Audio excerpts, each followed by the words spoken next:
Alors, bonjour, c'est Dr Seydi Djamil Niane, islamologue et auteur de La voie d'intercession du prophète dans la poésie d'El Hadji Malick Sy.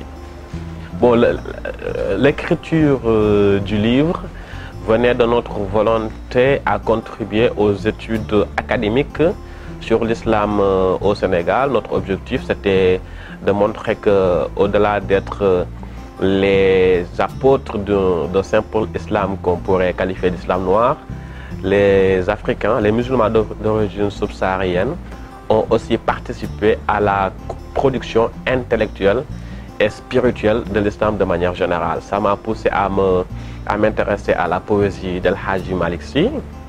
Et dans cette première tentative, j'ai eu la volonté d'interroger cette question si épineuse et sensible de l'intercession du prophète, c'est-à-dire at-tawassul bin nabi sallallahu alayhi wa sallam.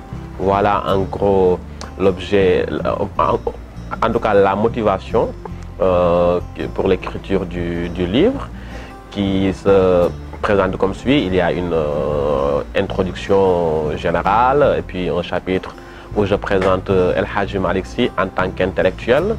Puis on parle de la question d'intercession en soi, parce que qui pose beaucoup de problèmes. Est-ce qu'on a le droit de demander de s'adresser à Dieu par l'intermédiaire d'une personne ou non? C'est un débat sensible en islam, et j'ai étudié tout ça. Puis je me suis arrêté sur ce que j'ai appelé les méthodes spirituelles d'El Hadji Malick Sy dans l'intercession du prophète. Voilà en gros l'architecture du livre. Bon, cette deuxième édition est mieux argumentée, il y a des choses qui ont été revues, et puis il y a une belle préface de Dr Bakary Samb qui remet justement cette production dans son universalité. Parce que le but aussi, c'est de placer El Hadji Malick Sy dans sa dimension universelle et de ne pas l'enfermer dans un confrérisme dogmatique et sectaire.